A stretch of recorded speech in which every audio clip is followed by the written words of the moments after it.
नमस्कार दोस्तों, स्वागत है आप सभी का प्रताप एग्जाम प्रेप में। आज के इस वीडियो में हम बात करेंगे यूपीएससी से संबंधित कुछ एमसीक्यूज के बारे में। और इन एमसीक्यूज को यूपीएससी प्रीलिम्स के लेवल के हिसाब से बनाया गया है, जिसमें कि हम आपको एक सीरीज के द्वारा इन सभी एमसीक्यूज को प्रोवाइड कराएंगे। तो चलिए पहले बात कर लेते हैं उस सीरीज के बारे में जिसमें हमने इन सारे टॉपिकों को रखा है, जहां पर हम यूपीएससी से संबंधित एमसीक्यूज के बारे में आपको बताएंगे। तो देखिए, यहाँ पर ये जो हमारी इस जो सीरीज चल रही है उसका नाम है यूपीएससी 2026 एमसीक्यू सीरीज। इस सीरीज के अंतर्गत हम आपको कराएंगे 100 क्वेश्चन राजनीतिक विज्ञान के, 100 क्वेश्चन कराएंगे हम आपको इतिहास के, 100 कराएंगे भूगोल के, 100 कराएंगे अर्थव्यवस्था के, और 100 कराएंगे विज्ञान एवं प्रौद्योगिकी, कला एवं संस्कृति के। और अंत में इन सब के बाद हम बात करेंगे करंट अफेयर के कुछ टॉपिक पर, और उससे संबंधित बनाएंगे हम कुछ एमसीक्यूज भी। ठीक है, और इन सभी टॉपिकों को हमें ख़त्म करना है अप्रैल के लास्ट तक। उसके बाद हम बात करेंगे यूपीएससी पीवाईक्यूज पर, और समझेंगे कि यूपीएससी में किसी भी प्रश्न को किस तरह से समझा जाता है, किस तरह से उसे हल किया जाता है, किस पैटर्न पर ये आधारित होते हैं, किस तरह से आपका ये माइंड घुमा सकता है, और किस तरह से आपको ये अटेम्प्ट करना है। ठीक है, तो चलिए वीडियो की शुरुआत करते हैं। आज के जो हमारे क्वेश्चन हैं, देखिए आज हम बात करेंगे 100 क्वेश्चन जो हमारे हैं राजनीति विज्ञान के, उसको हम बांटेंगे 20-20 क्वेश्चन, 20-20 क्वेश्चन की वीडियो में। ठीक है, तो आज हमारा ये फर्स्ट लेक्चर है। तो आज के देखिए, एक मिनट। तो आज का ये जो हमारा फर्स्ट लेक्चर है, इसमें आज हम बात करेंगे 20 एमसीक्यूज पर। ठीक है, इसके बाद जो कल हमारी वीडियो आएगी वो होगा हमारा लेक्चर नंबर 2।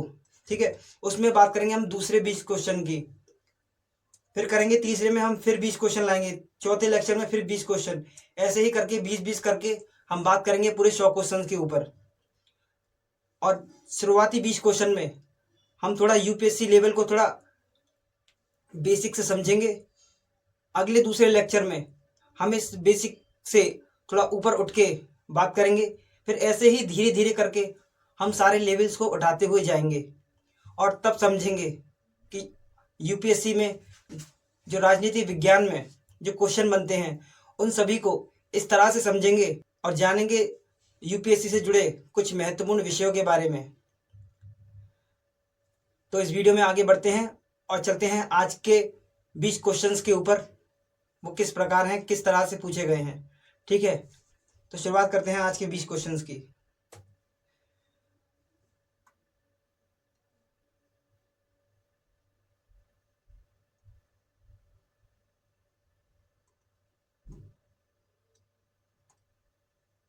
तो देखिए, ये जो क्वेश्चन है, इस क्वेश्चन में पूछा गया है क्वेश्चन नंबर 1। ध्यान से देखिएगा। देखिए, किसी भी क्वेश्चन को पढ़ने से पहले या किसी भी क्वेश्चन को करने से पहले उसको आपको समझना जरूरी है। जब तक आप उस क्वेश्चन को समझेंगे नहीं, तब तक आप उसका सही उत्तर नहीं दे पाएंगे। अगर आप हड़बड़ी में जल्दी जल्दी में अगर किसी क्वेश्चन को पढ़ेंगे तो आपका निश्चिंत है कि वो क्वेश्चन गलत होने की संभावना है। इसलिए क्वेश्चन को जब कभी भी आप पढ़ें तो उसके की पॉइंट्स पर जरूर ध्यान दें। जैसा कि इस क्वेश्चन को हम पढ़ते हैं, फिर समझते हैं की पॉइंट्स क्या है। इस क्वेश्चन में दिया गया है कि भारतीय संविधान की प्रस्तावना में स्वतंत्रता, समानता, एक मिनट, देखिए की पॉइंट्स में आपको पहले बताया। भारतीय संविधान की प्रस्तावना, सवाल किससे बना है? प्रस्तावना से। ठीक है, प्रस्तावना में स्वतंत्रता, समानता, बंधुत्व के आदर्श कहां से लिए गए हैं? ठीक है, ये तो हुआ हमारा क्वेश्चन। अब चलते हैं इसके ऑप्शंस के ऊपर। तो ऑप्शन में हमें दिया गया है फ्रांसीसी क्रांति, अमेरिकी क्रांति, ब्रिटिश संविधान और रूसी क्रांति। अब इसमें इस सवाल को करने के लिए हमें पहले तो ये पता होना चाहिए कि ये जो हमारे संविधान के जो स्रोत हैं, उन स्रोतों को कहां से, किस देश से कौन कौन से स्रोत लिए गए हैं। ये सवाल उस जगह टॉपिक पर आधारित है। अगर आपको ये सब पता होगा तभी आप इस सवाल को कर सकते हैं। तो चलिए एक नजर डाल देते हैं उन टॉपिकों पर, यानी कि उन पॉइंटों पर जहां से इस सवाल को हमें हल करने में मदद मिलेगी। ठीक है, देखिए, तो ये जो हमारी पहली टेबल दी गई है, इसमें दिए गए हैं देश, यानी कि देशों से लिए गए स्रोत। और यहाँ पर जो दूसरी टेबल है उसमें बताया गया है कि किस देश से क्या लिया गया है। ठीक है, इस पर आप ज़रूर ध्यान दीजिएगा। इस सवाल को करने के लिए आपको इसकी ज़रूरत पड़ेगी। एक तरफ दिया गया है देश व स्रोत, और दूसरी तरफ दिया गया है ली गई प्रमुख विशेषताएं व कानून। ठीक है, जैसे कि हम उदाहरण के तौर पर बात कर लेते हैं। अभी हमारे सवाल में क्या पूछा गया था? ठीक है, हमारे सवाल में पूछा गया स्वतंत्रता, समानता और बंधुत्व के आदर्श कहाँ से लिए गए हैं। ठीक है, ये जो आपको दिख रहा है फ्रांस, ये है फ्रांस। स्वतंत्रता, समानता और बंधुत्व के आदर्श यहाँ लिखा हुआ है। तो ये कहाँ से लिया गया है? फ्रांस से। अगर इसके अलावा अगर वो पूछा जाता कि बताइए कि आयरलैंड से क्या क्या लिया गया है, सवाल ऐसे भी कई प्रकार के बनते हैं जहां पर डायरेक्टली सवाल क्वेश्चंस को पूछ लिया जाता है इन विषयों से। ठीक है, अब यहाँ पर जो देश दिए गए हैं उनके सामने ही ये दिया गया है कि किस देश से भारतीय संविधान में क्या लिया गया है। ठीक है, ये जो पीडीएफ है आपको इस वीडियो की डिस्क्रिप्शन में आपको मिल जाएगी। आप वहां से जाकर डाउनलोड करके आप इन सभी स्रोतों को और वह कानूनों को देख सकते हैं। ठीक है, अब हम चलते हैं अपने दूसरे सवाल की ओर। तो यह है आज का हमारा दूसरा सवाल। देखिए, इसमें पूछा गया है कि भारत के राष्ट्रपति के चुनाव के निर्वाचक मंडल में कौन शामिल नहीं होता है। ठीक है, ध्यान से पढ़िएगा इस क्वेश्चन को। भारत के राष्ट्रपति के चुनाव के निर्वाचक मंडल में कौन शामिल नहीं होता है, नहीं पर आपको ज़्यादा फोकस देना है, क्योंकि कभी कभी यहाँ से गलत हो जाता है सवाल। ठीक है, और ऑप्शन में हमारे में दिया गया है राज्य विधान परिषदों के निर्वाचित सदस्य। ठीक है, दिल्ली और पुदुचेरी विधानसभा के निर्वाचित सदस्य, राज्यसभा के निर्वाचित सदस्य, लोकसभा के निर्वाचित सदस्य। जब आपने इस टॉपिक को पढ़ा होगा तो आपने देखा होगा कि राज्यसभा के सदस्य इसमें शामिल होते हैं और लोकसभा राज्यसभा दोनों के शामिल होते हैं। दिल्ली व पुदुचेरी के भी इसमें सदस्य शामिल होते हैं, लेकिन जो राज्य के विधान परिषदों के सदस्य हैं वो इस निर्वाचक मंडल में शामिल नहीं होते हैं। तो हमारा ये वाला जो ऑप्शन ए है ये गलत हो जाता है। ठीक है, इस तरह से आपको पहले आपको ध्यान से क्वेश्चन को पढ़ना है, उसके बाद ऑप्शन पे जाइएगा। ठीक है, अब चलते हैं हम अपने तीसरे क्वेश्चन की ओर। हमारा तीसरा क्वेश्चन है भारतीय संविधान का कौन सा अनुच्छेद समान नागरिक संहिता यूसीसी से संबंधित है। ठीक है, चलिए इस पर बात कर लेते हैं। अब ये जो हमारा सवाल पूछा गया है ये कहाँ से आया है? ये पूछा है हमारे जो डीपीएसपी, हमने जो भाग 4 में जो डीपीएसपी पढ़े हैं ये उससे रिलेटेड, उस टॉपिक से रिलेटेड सवाल है। और ये कितना बेसिक सा सवाल है, खाली इसमें आपको अनुच्छेद के बारे में बताना है कि कौन सा अनुच्छेद है। ठीक है, भारतीय संविधान का कौन सा अनुच्छेद समान नागरिक संहिता यूसीसी से संबंधित है।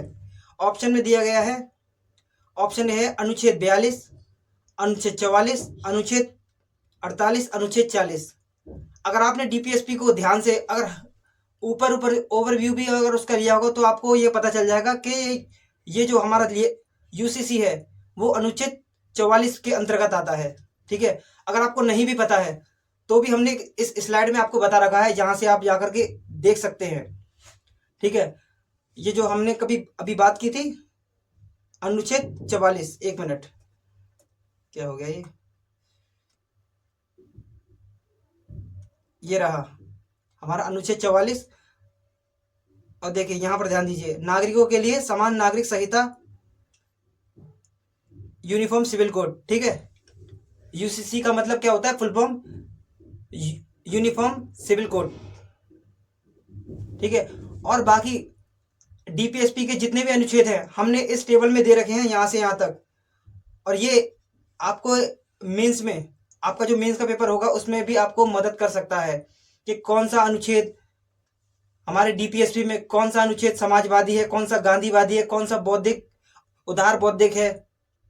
ठीक है, इसे भी आप पीडीएफ में जाकर पढ़ सकते हैं, इसे नोट कर सकते हैं, यह आपकी बहुत मदद करेगा। ठीक है, देखिए छोटे छोटे पॉइंटों पर अगर आप ध्यान देंगे तो आपसे कोई भी सवाल छूटने नहीं वाला है। कभी कभी हम क्या करते हैं कि बेसिक से जो क्वेश्चंस होते हैं उन पर हम ध्यान नहीं दे पाते, तो और अक्सर वही क्वेश्चन हमें एग्जाम में मिल जाते हैं। ठीक है, तो इसीलिए हमें ध्यान रखना चाहिए इन सभी क्वेश्चंस के ऊपर। अब हम चलते हैं आज के हमारे चौथे क्वेश्चन की ओर। तो चौथा क्वेश्चन में हमारे दिया गया है कि संसद के दोनों सदनों की संयुक्त बैठक की अध्यक्षता कौन करता है। ठीक है, ऑप्शन ए लोकसभा का अध्यक्ष, ऑप्शन बी राज्यसभा का सभापति, ऑप्शन सी भारत का प्रधानमंत्री, ऑप्शन डी भारत का राष्ट्रपति। देखिए जब भी हम इस टॉपिक को पढ़ते हैं, हमने ये जो संयुक्त बैठक के बारे में चर्चा की है, तो उसमें हमें पता होना चाहिए कि इसकी जो संयुक्त बैठक को बुलाता कौन है और इसकी अध्यक्षता कौन करता है। अगर आपने संविधान का अनुच्छेद 108, जिसमें राष्ट्रपति को यह अधिकार है कि वे राज्यसभा व लोकसभा के सदस्यों की संयुक्त बैठक बुलाकर किसी विषय पर चर्चा करा सकते हैं। ठीक है, और इसकी अध्यक्षता के लिए जो प्रावधान किया गया है वो किया गया है संविधान के अनुच्छेद 118(4) में। और इसके तहत इसकी अध्यक्षता कौन करता है। आपने अगर अनुच्छेद 118(4) पढ़ा है तो उसमें आपको दिखा होगा कि इसमें हमेशा लोकसभा का अध्यक्ष ही इसकी अध्यक्षता करता है। ठीक है, तो इस तरह हमारा चौथा क्वेश्चन है उसका ऑप्शन ए इस प्रकार सही हो जाता है। ठीक है, चलिए अब बढ़ते हैं अपने पांचवें क्वेश्चन की ओर। तो हमारा पांचवा क्वेश्चन है कि संविधान संशोधन द्वारा शिक्षा के अधिकार को मौलिक अधिकार बना दिया गया। ठीक है, ऑप्शन में दिया गया है, हमारा ऑप्शन है 86वां संविधान संशोधन, 42वां संशोधन, 92वां संशोधन और 44वां संशोधन। ये चारों ऑप्शन में जो संविधान संशोधन दिए गए हैं उसमें आपको पता होना चाहिए कि शिक्षा के अधिकार को मौलिक अधिकार किस संविधान संशोधन के तहत बनाया गया। तो हमारा ये कौन सा संशोधन हुआ, 86वां संविधान संशोधन, जो कि 2002 में हुआ था। और इसके तहत ही भारत में 6 से 14 वर्ष के जो बच्चे हैं उनके लिए शिक्षा को एक मौलिक अधिकार बना दिया गया। ठीक है, चलते हैं अब अपने छठवें क्वेश्चन की ओर कि पंचायती राज व्यवस्था को संवैधानिक दर्जा किस समिति की सिफारिश के आधार पर दिया गया। हमारा ऑप्शन ए है LM सिंघवी समिति, ऑप्शन बी है अशोक मेहता समिति, ऑप्शन सी है बलवंत राय मेहता समिति, ऑप्शन डी है GVK राव समिति। इसमें जो हमारा ए ऑप्शन है, ऑप्शन ए है LNV सिंघवी समिति। इसके तहत भारतीय संविधान में इसकी सिफारिशों के आधार पर ही भारतीय संविधान में 73वां 74वां संविधान संशोधन करके भारत में पंचायती राज व्यवस्था को लागू किया गया। अब चलते हैं हम अपने सातवें क्वेश्चन की ओर। और सातवां क्वेश्चन हमारा कहता है कि भारत के महान्यायवादी अटॉर्नी जनरल की नियुक्ति कौन करता है। क्वेश्चन पर ध्यान दीजिएगा, महान्यायवादी की बात हो रही है। भारत के महान्यायवादी अटॉर्नी जनरल की नियुक्ति कौन करता है। ऑप्शन है हमारा, ऑप्शन ए है विधि मंत्री, ऑप्शन बी है संसद, ऑप्शन सी है भारत का मुख्य न्यायाधीश, ऑप्शन डी है भारत का राष्ट्रपति। तो देखिए इस सवाल के बारे में मैं आपको बता देना चाहता हूं कि जो भारतीय संविधान का अनुच्छेद 76 है उसके तहत भारत का राष्ट्रपति इस पद पर किसी व्यक्ति को नियुक्त कर सकता है। या फिर हम ये कहें कि भारतीय संविधान के अनुच्छेद 76 के तहत भारत का राष्ट्रपति अटॉर्नी जनरल यानी कि महान्यायवादी की नियुक्ति करता है। और अब हम चलते हैं अपने 8वें क्वेश्चन की ओर। और हमारा 8वां क्वेश्चन लोकसभा में अविश्वास प्रस्ताव, नो कॉन्फिडेंस मोशन, इसके बारे में आपने पढ़ा होगा। अगर आपने नहीं भी पढ़ा है तो इसके बाद जो हम अपनी पॉलिटी की क्लास लाएंगे उसमें हम इन छोटे छोटे जितने भी विषय हैं, जैसे कि परंपरा हुई, जो भारतीय संसद की जो परंपराएं हैं उन पर बात करेंगे।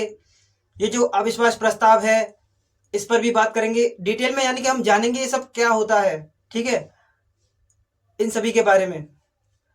तो पहले हम क्वेश्चन पर ध्यान देते हैं, पहले हम क्वेश्चन के बारे में पढ़ते हैं। लोकसभा में अविश्वास प्रस्ताव नो कॉन्फिडेंस मोशन लाने के लिए कितने सदस्यों के समर्थन की आवश्यकता होती है?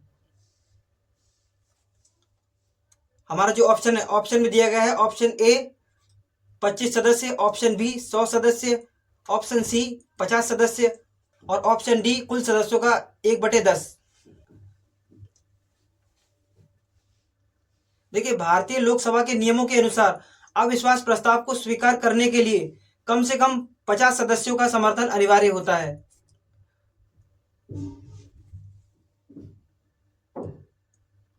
और ये जो हमारा ऑप्शन सी है, इसमें दिया गया 50 सदस्य, तो ये हमारा ऑप्शन सी सही हो जाता है। ठीक है, अब हम चलते हैं अपने 9वें क्वेश्चन की ओर, और जिसमें पूछा गया है कि संविधान के मूल ढांचे बेसिक स्ट्रक्चर के सिद्धांत के संदर्भ में निम्नलिखित में से कौन सा तत्व इसमें शामिल माना जाता है? हमारा जो ऑप्शन दिया गया है, जिसमें कि पहला ऑप्शन ए है संसदीय प्रणाली और कानून का शासन, ऑप्शन बी अनुच्छेद 368 के तहत संसद की असीमित शक्ति, ऑप्शन सी कार्यपालिका की पूर्ण सर्वोच्चता, ऑप्शन डी एक दलीय राजनीति व्यवस्था। तो जब हम इसको पढ़ते हैं बेसिक स्ट्रक्चर को, तो हमें अलग से ही उसमें दिख जाता है कि हमारे जो बेसिक स्ट्रक्चर में बात की गई है, वो बात की गई है संसदीय प्रणाली व कानून का शासन। ठीक है, कभी भी इसके संदर्भ में आपसे अगर इस सवाल को पूछा जाए तो संसदीय प्रणाली व कानून के शासन को ही इसमें शामिल माना जाता है। ठीक है, तो अब चलते हैं हम अपने 10वें क्वेश्चन की ओर, और 10वें क्वेश्चन में पूछा गया है कि भारत के संविधान के अनुसार लाभ का पद ऑफिस ऑफ प्रॉफिट के आधार पर अयोग्यता के प्रश्न का निर्णय कौन करता है? और ऑप्शन में दिया गया है ऑप्शन ए निर्वाचन आयोग की राय पर राष्ट्रपति, ऑप्शन बी भारत का सर्वोच्च न्यायालय, ऑप्शन सी भारत का चुनाव आयोग, ऑप्शन डी संबंधित सदन का पीठासीन अधिकारी। ठीक है, अगर हम इस संदर्भ में बात करें तो हमें यह पता होना चाहिए कि भारतीय संविधान के अनुच्छेद 103 के तहत राष्ट्रपति चुनाव आयोग के परामर्श करने के बाद संसद के सदस्य की अयोग्यता अंतिम निर्णय लेते हैं। तो देखिए, अगर हम इस सवाल के संदर्भ में अगर हम बात करें तो इस सवाल में पूछा गया कि लाभ का पद, ठीक है, तो लाभ का पद किस प्रकार का पद है ये कौन निर्धारित करेगा? या कोई व्यक्ति अगर इस पद पे बैठा है तो उसको उस पद से अयोग्य घोषित करने के लिए अंतिम निर्णय किसका होगा और किसकी राय पर वो निर्णय लिया जाएगा, ये पूछा गया है इस सवाल में। तो इस सवाल में जो पूछा गया है वो, तो आपको पता होना चाहिए कि जो अनुच्छेद हमारा, जो भारतीय संविधान का अनुच्छेद 103 है, वो 103 कहता है कि भारत का राष्ट्रपति चुनाव आयोग के परामर्श के बाद किसी संसद के किसी भी सदस्य को अयोग्य घोषित करने के लिए अंतिम निर्णय लेते हैं। ठीक है, किस संविधान के अनुच्छेद के तहत? 103। ठीक है, ये ऑप्शन में दिया गया है निर्वाचन आयोग की राय पर राष्ट्रपति, भारत का सर्वोच्च न्यायालय, भारत का चुनाव आयोग, संबंधित सदन का पीठासीन अधिकारी। तो भारत का चुनाव आयोग, देखिए भारत का चुनाव आयोग, इसमें सिर्फ अंतिम निर्णय इसका नहीं है, इसमें कहा गया है राष्ट्रपति का।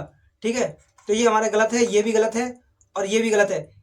और जो पहले में हमारे दिया गया है उसमें कहा गया है कि निर्वाचन आयोग की राय पर इसका फैसला कौन लेते हैं? राष्ट्रपति। तो ये हमारा ऑप्शन ए, ये जो ऑप्शन ए है ये हमारा सही हो जाता है। ठीक है, अब चलते हैं हम अपने 11वें क्वेश्चन की ओर। इसमें पूछा गया है कि 9वीं अनुसूची को भारतीय संविधान के किस प्रधानमंत्री के कार्यकाल के दौरान जोड़ा गया? देखिए, जो हमारे भारतीय संविधान में जो अनुसूचियां दी गई हैं उसके बारे में आपको पता होना चाहिए कि कौन सी अनुसूची कब निर्मित हुई, कब लागू की गई। ठीक है, वैसे तो हमारे भारतीय संविधान में जो शुरुआत में अनुच्छेद थे वो थे 395, और अनुसूचियां हमारे में थी 8, उसके बाद जो संशोधन करके जो 4 अनुसूची जोड़ी गई, यानी कि आज वर्तमान में हमारी अनुसूचियों की संख्या कितनी है? 12। और हमें ये जानना जरूरी है कि जो बाद में जो अनुसूची हमारे जो संविधान में जुड़ी हैं, वो उसका निर्माण कब हुआ, कब जोड़ी गई, ठीक है, और उस समय किस प्रधानमंत्री या किसका शासन था उस समय, ठीक है। तो इसमें भी यही पूछा गया कि 9वीं अनुसूची क्या है। ऑप्शन में दिया गया इंदिरा गांधी, ऑप्शन बी में दिया गया लाल बहादुर शास्त्री, ऑप्शन सी में दिया गया है पंडित जवाहरलाल नेहरू, और ऑप्शन डी में दिया गया है मोरारजी देसाई, ठीक है। आपको जो पता है, जो हमारी पहली अनुसूची कब जुड़ी थी? वो जुड़ी थी 1951 में, और वो ही हमारा संविधान का पहला संशोधन था जिसके तहत इस अनुसूची को जोड़ा गया। और जब उस समय भारत के प्रधानमंत्री कौन थे, ये तो आप जानते हैं, ठीक है। तो कौन थे उस समय? भारत के प्रधानमंत्री थे श्री जवाहरलाल नेहरू।